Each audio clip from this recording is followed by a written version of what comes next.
देखिए प्राची, मैं आपको बता दूं, जब साल 2010 में दिल्ली में कॉमनवेल्थ गेम्स विलेज हुए थे तो उस समय जो है दिल्ली सरकार में जो तत्कालीन मुख्यमंत्री थी शीला दीक्षित, वो इस कॉन्सेप्ट को लेकर आई थी बेड एंड ब्रेकफास्ट का। इसमें यह था कि कुछ समय के लिए जैसे कहीं पे भी कोई दिक्कत हो किसी को ठहरने की और खाने की, तो ये इसी स्कीम को उस वक्त लॉन्च किया गया था और उसी स्कीम के तहत जो है इसको सिर्फ इस होटल को 6 कमरे चलाने की इजाजत दी गई थी। बेड एंड ब्रेकफास्ट स्कीम के तहत दिल्ली सरकार की तरफ से लाइसेंस मिला हुआ था, लेकिन ये अवैध तरीके से 25 कमरे जो है चला रहा था। सबसे पहला सवाल, क्या इस बात की जानकारी दिल्ली सरकार के संबंधित विभाग को नहीं थी? बिल्कुल होगी, 100% होगी, अपने अनुभव के साथ कह रहा हूं। दूसरी बात, क्या दिल्ली पुलिस को इस बात की जानकारी नहीं होगी? 100% होगी, लेकिन कार्रवाई क्यों नहीं हुई? क्या दमकल विभाग को इस बात की जानकारी पहले से नहीं थी? इस बात की तमाम जानकारियां जो है दमकल विभाग को भी होगी, लेकिन सवाल यही है कि आखिर कार्रवाई क्यों नहीं हुई? अगर कार्रवाई होती तो इन 20 मासूम जिंदगियों को बचाया जा सकता था। जो हमारे पास जानकारी आ रही है वो ये कि जो मौतों का आंकड़ा है, जो डेथ नंबर है, वो अभी इस पूरे हादसे में बढ़ सकता है। बेहद दर्दनाक हादसा, जिस तरीके से आग लगी, आग की लपटें धू धू धू करके पूरे होटल को अपनी चपेट में ले रही थी, लोग अपनी जान बचाने के लिए कूद रहे थे और दमकल के कर्मचारियों ने हालांकि इस पूरे मामले में अभी तक 37 लोगों को रेस्क्यू किया है, लेकिन सबसे बड़ी बात यह है कि इस पूरे हादसे में 20 लोगों की मौत हुई है और यह आंकड़ा भी बढ़ सकता है। बेड एंड ब्रेकफास्ट स्कीम के तहत जो है दिल्ली सरकार की तरफ से इस होटल को लाइसेंस मिला हुआ था, लेकिन सिर्फ 6 कमरों का, एक बार फिर बता दूं, सिर्फ 6 कमरों का बेड एंड ब्रेकफास्ट स्कीम के तहत लाइसेंस दिया गया था। साल 2010 में इस स्कीम को लॉन्च किया गया था कॉमनवेल्थ गेम्स से पहले, और उस स्कीम के तहत ये जो है 6 कमरों को चलाने की इजाजत थी, लेकिन ये 25 कमरे चला रहे थे और 20 लोगों की इस पूरे मामले में मौत जो है वो हो चुकी है, जो कि बेहद दर्दनाक है। सवाल यह है कि आखिर इन मौतों का जिम्मेदार कौन है, कौन विभाग जो है इसकी आधिकारिक तौर पर जिम्मेदारी लेगा, किस पर कार्रवाई होगी, ये तमाम चीजें हैं। लेकिन कार्रवाई होने के नाम पर कुछ अधिकारियों को, कुछ कर्मचारियों को सस्पेंड जरूर कर दिया जाएगा, लेकिन क्या ये जिंदगियां वापस लौट पाएंगी, अपने परिवार वालों से मिल पाएंगे? नहीं, ऐसा कभी नहीं होगा। परिवार वालों के आशियाना, जो उनके घर के चिराग थे वो बुझ गए हैं। फिलहाल कुछ जिंदगियां भी जो है दिल्ली के अस्पतालों में जिंदगी और मौत के बीच में लड़ रही हैं, जिसमें मैक्स साकेत हॉस्पिटल है जो जहां घायलों को एडमिट कराया गया है। जैसा आप कह रहे हैं कि कौन जिम्मेदार है, तो जिम्मेदार ये सिस्टम है ना, जो अंधा बना रहता है, जो गूंगा बना रहता है, जो बहरा बना रहता है, जिसे तभी जिसकी नींद टूटती है जब कोई हादसा होता है, जब लोगों की जान चली जाती है। अब आप सोचिए, जैसा आप जानकारी दे रहे हैं कि 6 कमरों की इजाजत थी, 6 कमरों का लाइसेंस था, लेकिन 25 बना दिए गए। जी सोनू, बताइए, कोई और जानकारी है? देखिए, एक और जानकारी है, जैसा मैंने अभी महज 10 सेकंड पहले कहा था कि मौत का आंकड़ा बढ़ सकता है। इसमें अब जो मौत का आंकड़ा है वो 21 तक पहुंच गया है, यानी 21 लोगों की मौत हो गई है। एक शख्स की और मौत हुई है।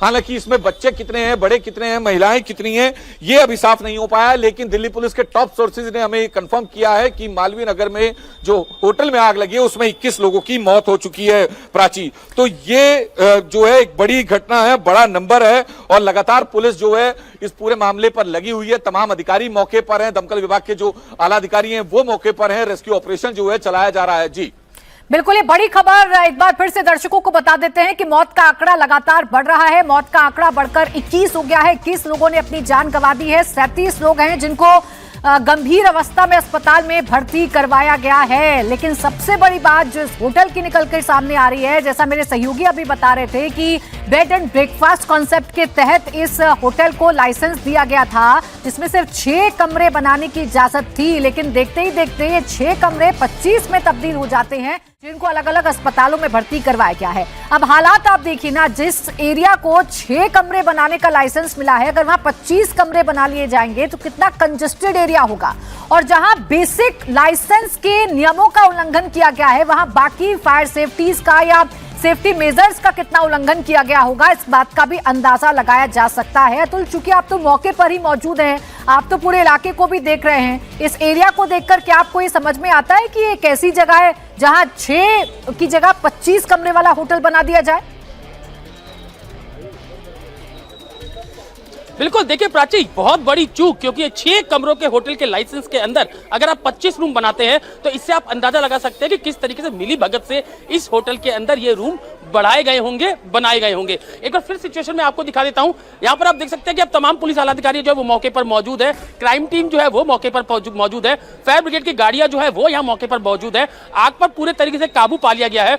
जितने भी लोग घायल थे, पूरा सर्च ऑपरेशन यहां पर पूरा हो चुका है। हमें यह बताया गया है कि अंदर अब कोई भी बॉडी जिंदा या किसी की बॉडी जो है वो अब इस बिल्डिंग के अंदर नहीं है। जितने भी लोग थे उनको रेस्क्यू करा लिया गया है। तो फिलहाल सभी लोगों को यहां से निकाल लिया गया है। जो घायल थे उनको अस्पताल में भर्ती कराया गया है। 21 लोगों की मौत की पुष्टि अब तक फायर ब्रिगेड की तरफ से और इसके अलावा दिल्ली पुलिस की तरफ से की गई है।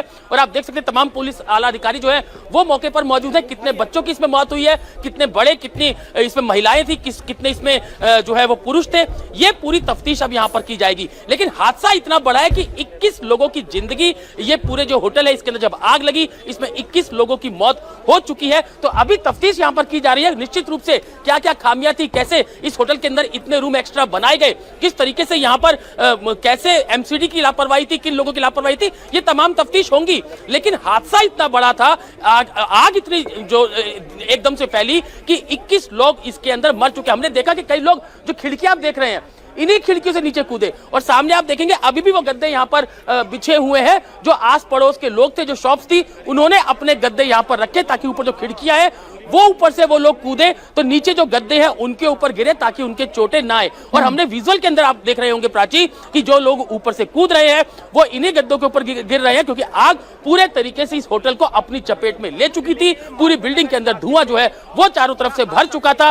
यही कारण था कि लोग ऊपर से कूद रहे थे। जो लोग नहीं कूद सके वो अंदर ही जल के स्वाहा हो गए, उनकी अंदर ही मौत हो गई। कई लोगों की मौत जो है वो अंदर धुएं से दम घुटने से हुई है। तो फिलहाल प्राची अभी का अपडेट ये है कि अभी कोई भी अंदर शख्स नहीं है। जो पूरा रेस्क्यू ऑपरेशन था वो यहाँ पर खत्म हो चुका है, लेकिन कई लोगों को घायल अवस्था में अतुल, अब देखिए आधिकारिक पुष्टि है जो पुलिस की तरफ से की गई है, जो प्रशासन की तरफ से की गई है, और उस आधिकारिक पुष्टि में 21 लोगों की मौत की जानकारी मिल रही है। 40 से ज्यादा लोगों को रेस्क्यू किया गया है। अब 40 और 21 का आंकड़ा भी अगर आप जोड़ दीजिए तो कुल 61 जिंदगियां थी जो अंदर थी, जिनमें से 21 लोगों की जान चली गई। 40 से ज्यादा लोगों को बचाया गया है, जिनको फिलहाल अस्पतालों में भर्ती करवाया गया है।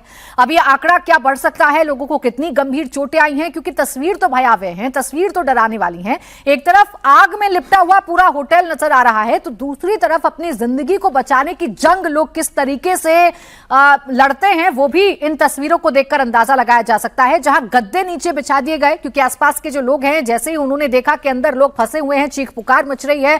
फायर सेफ्टी के जो कर्मचारी हैं वो मौके पर पहुंचते, या फायर फाइटर्स मौके पर पहुंचते उससे पहले इन लोगों को बाहर निकालने, तो लोगों ने रजाइयां और गद्दे बिछा दिए थे और इसी पर लोगों ने कूदना शुरू किया। अब पहली मंजिल से, दूसरी मंजिल से, तीसरी मंजिल से, चौथी मंजिल से लोग कूद रहे थे, तो उनको चोटें भी आई हैं और इनको भी अस्पताल में भर्ती करवाया गया है। लेकिन जिस सिस्टम के फेल्योर की, जिस सिस्टम के नाकामी की हम बात कर रहे हैं, कुमार जरा लेयर्स मुझे समझाइए। किसी भी एरिया में जब किसी होटल का निर्माण होता है, उसे लाइसेंस दिया जाता है, तो किन किन लेयर्स से होकर उसको गुजरना पड़ता है? कौन कौन सा डिपार्टमेंट सीधे तौर पर जिम्मेदार है इस घटना के लिए?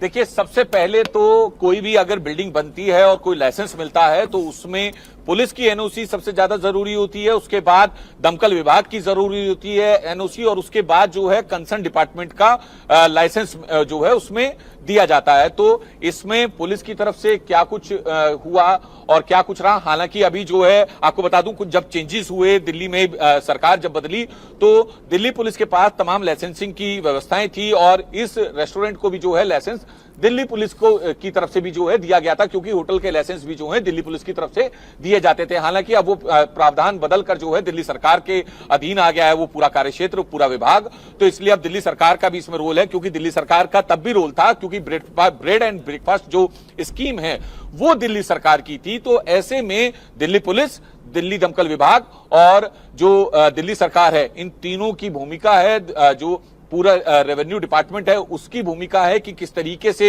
जो है धड़ल्ले से, अनऑथराइज तरीके से 25 कमरों इसमें ऑपरेट हो रहे थे, जबकि 6 कमरों की इजाजत थी। बताया जा रहा है कुछ इसमें फॉरेन नेशनल भी हो सकते हैं, हालांकि अभी तक प्राची इसमें आधिकारिक पुष्टि नहीं हुई है। कुछ अफ्रीकी मूल के जो नागरिक हैं वो भी रुके होने की खबरें आ रही हैं। अभी आधिकारिक तौर पर ना ही दिल्ली पुलिस इस बात को कंफर्म कर रही है और ना ही अभी जो मौके पर दमकल विभाग के अधिकारी हैं वो इस बात को कंफर्म कर रहे हैं, क्योंकि तमाम घायलों को जो है अस्पताल में भर्ती कराया गया है, जिसमें मैक्स का साकेत का मैक्स हॉस्पिटल है। इसके अलावा AIIMS trauma centre, Pandit Madan Mohan Malviya अस्पताल है। 21 लोगों की आधिकारिक पुष्टि का मैसेज जो है दिल्ली पुलिस की तरफ से आ गया है। इंडिया टीवी की खबर पे मोहर लगी है कि 21 जो लोग हैं वो इस आग लगने के कारण चपेट में आए, जिसके चलते उनकी मौत हुई। कई लोगों की जलने के कारण हुई है, तो कई लोगों की बताया जा रहा है दम घुटने के कारण इसमें मौत हुई है। लेकिन अब कार्रवाई कैसी होगी, आपको बता दें कि इससे पहले भी जो है दिल्ली में इसी तरह की घटनाएं हो चुकी हैं। विवेक विहार की घटना को अभी ज्यादा समय नहीं हुआ, जिसमें 9 लोगों की मौत हुई थी। उसके बाद ये 21 लोगों की मौत हो रही है। तो ये तमाम ऐसी घटनाएं हैं जिसको लेकर लगाम लगाने के लिए सरकार को कड़े कदम और कड़े फैसले लेने पड़ेंगे। बिल्कुल वैसे ही रटी रटाई कार्रवाई देखने को मिलेगी हमें सोनू, जैसे हमें हर बार देखने को मिलती है। कुछ अधिकारियों को सस्पेंड कर दिया जाएगा, कुछ विभागों की जिम्मेदारी तय कर दी जाएगी, और हो सकता है कि कुछ दिन अभियान भी हमें देखने को मिले जब लाइसेंस की चेक हो और ये पता लगाने की कोशिश की जाए कि कहां पर क्या लापरवाही बढ़ती जा रही है। लेकिन फिर जस की तरह स्थिति हो जाती है, प्रशासन सोता है और उसका खामियाजा आम लोगों को भुगतना पड़ता है।